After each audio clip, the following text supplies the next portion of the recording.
짱슌 수학의 짱이지쌤입니다. 자, 이번 시간은요, 우리 2학년 친구들을 위해서 준비를 했습니다. 자, 내가 중학교 2학년이다 라는 친구들 손!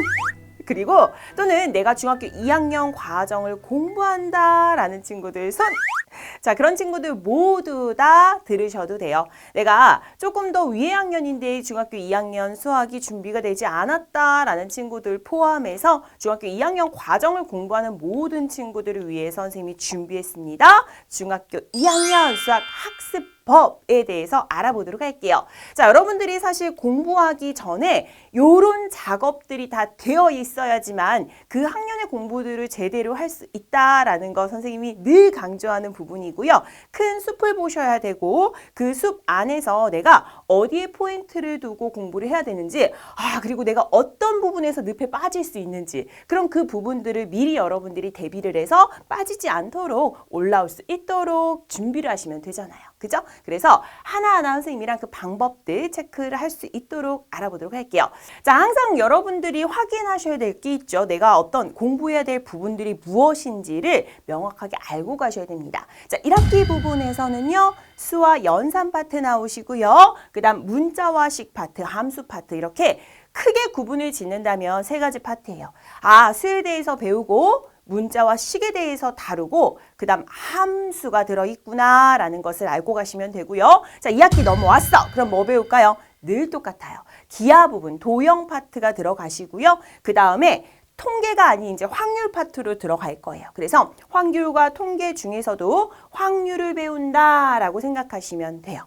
자, 큰 흐름은 이러합니다. 그러면 구체적으로 우리가 또 1학기의 내용들을 살펴보셔야 되겠죠. 선생님이 준비했어요. 자, 여러분들이 그냥 공부하는 것이 아니라 내가 1학년 때 썼던 부분과 어떤 차이점이 있는지 그 다음 무엇을 포인트로 놓고 공부를 해야 되는지를 정확하게 알려주도록 할게요. 자, 봐봐. 먼저 새로운 개념을 배워야 돼. 그럼 1학년 때 썼던 개념을 여러분들이 아셔야 되고 그 부분들의 개념을 일반화해서 조금 폭을 넓혀주셔야 됩니다. 자, 볼게요. 분명히 연결이 돼요. 그래서 수학은 한 단계 한 단계 거쳐가셔야 돼요.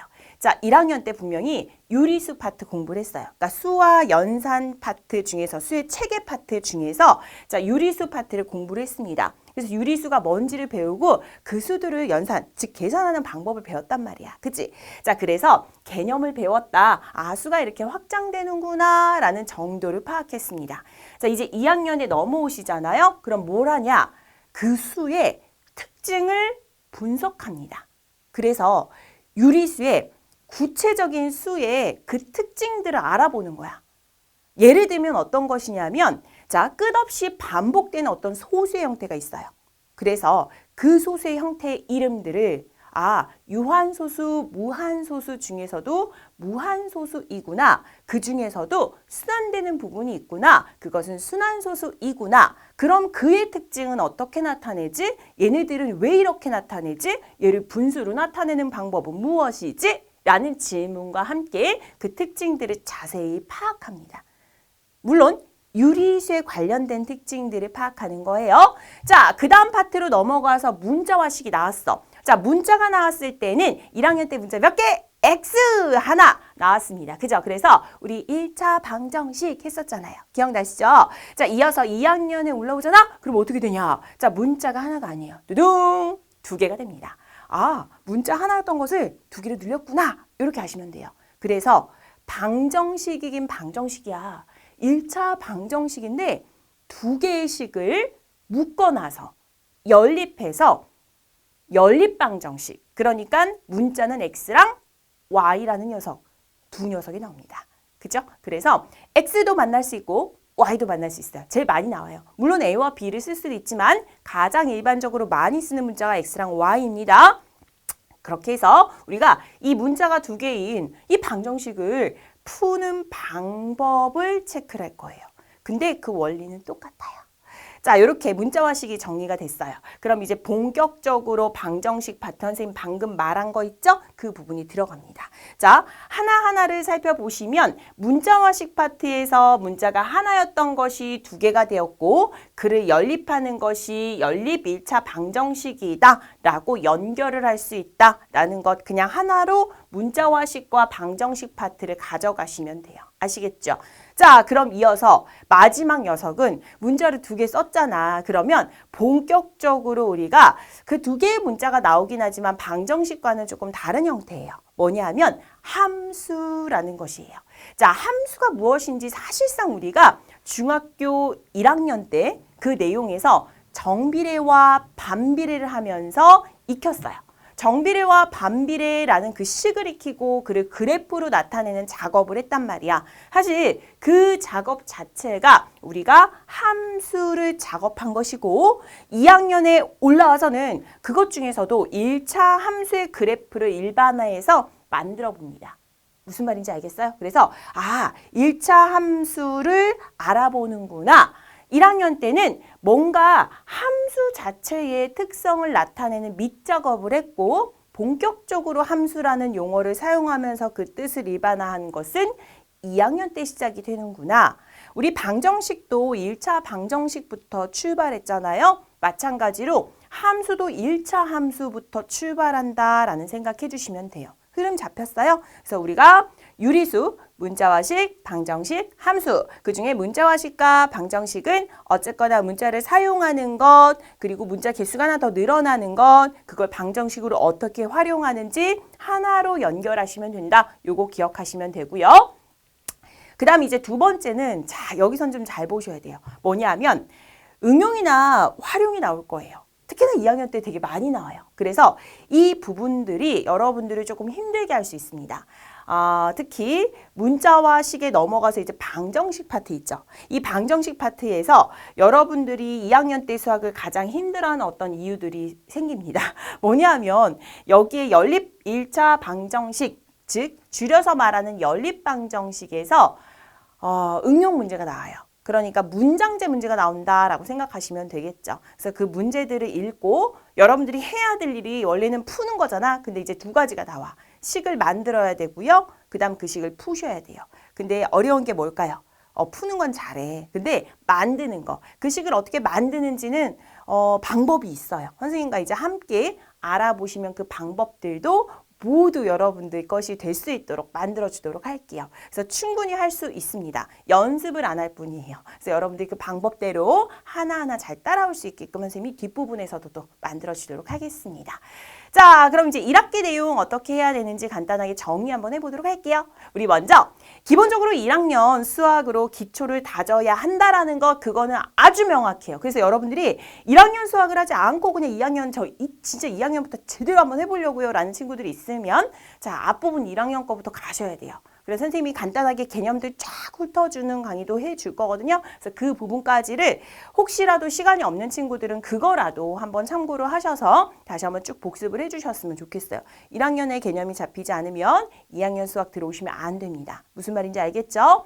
늦더라도 그렇게 해주셔야 돼요. 아시겠죠? 그러면 그게 더 빠른 길이 될 거예요.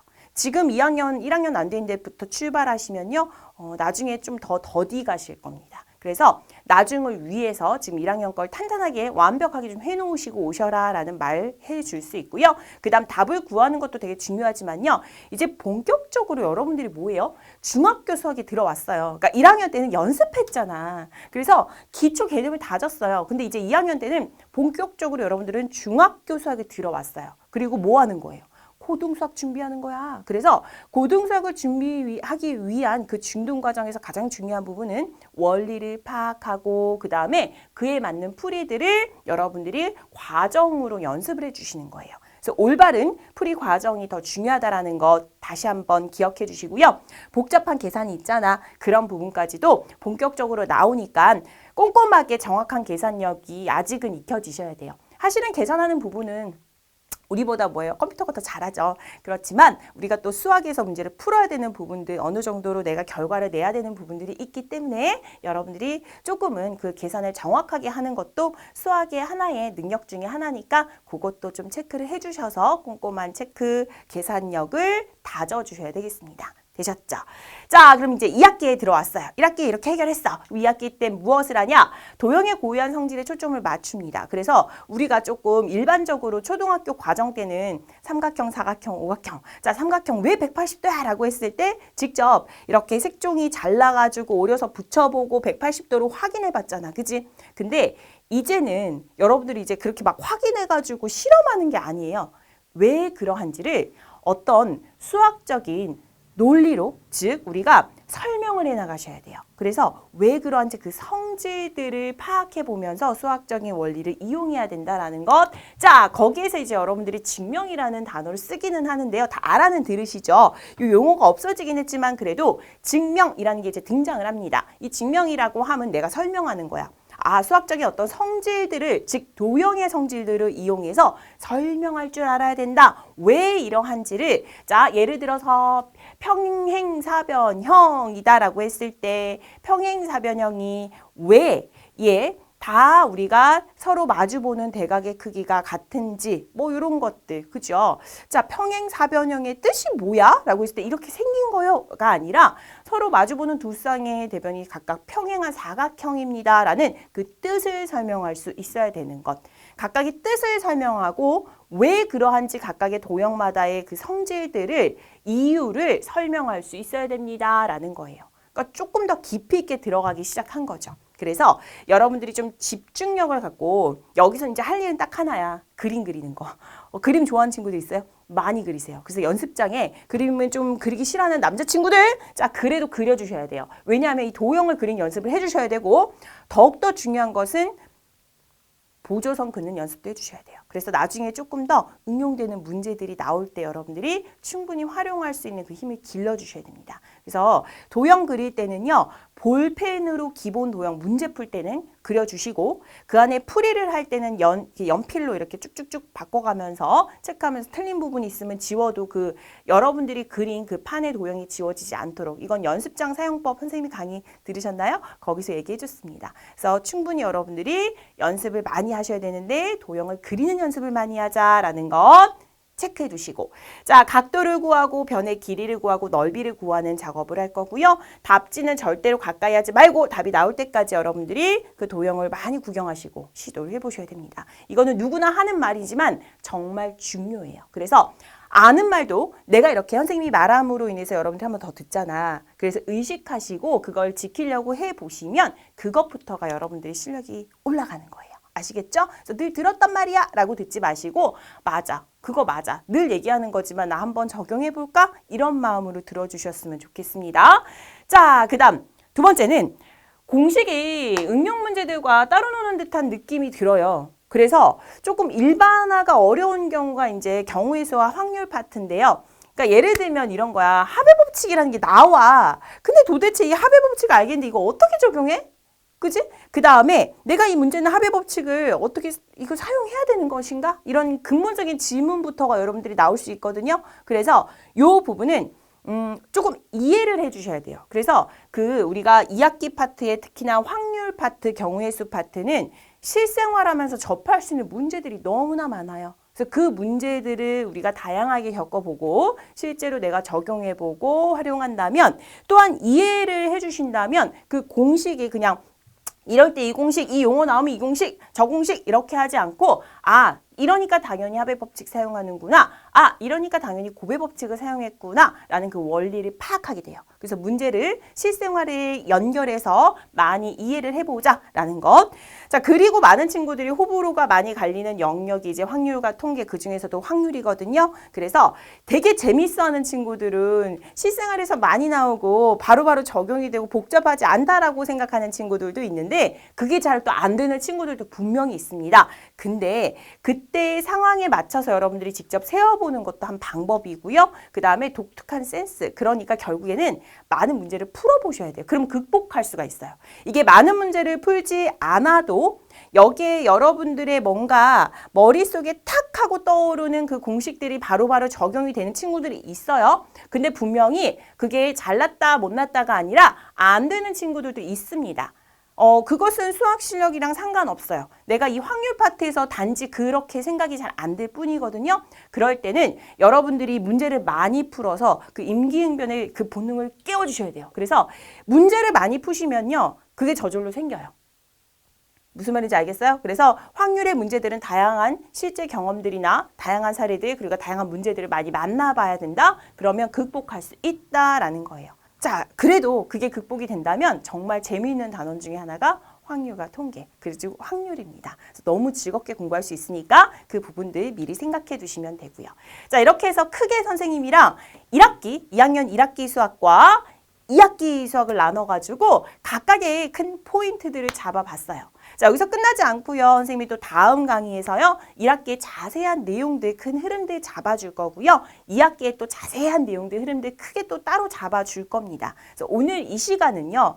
그냥 여러분들이 편안하게 들으시고요. 2학년 때 이런 수학, 이런 내용들이 있구나. 선생님 말한 부분이 저런 게 있었구나 라고까지만 생각해 주셔도 될 것 같아요. 아시겠죠? 그래서 특히나 수학에 조금 어려움이 있는 친구들은 선생님 강의가 많은 도움이 될 거라고 생각을 합니다. 선생님이 얘기한 것들 하나하나 적용해 보려고 마음을 먹고 재미있게 즐거운 마음으로 정말 우리가 쉽게 적용을 해보도록 하자고요. 그러면 다음에 더 좋은 강의에서 만나도록 할게요. 안녕!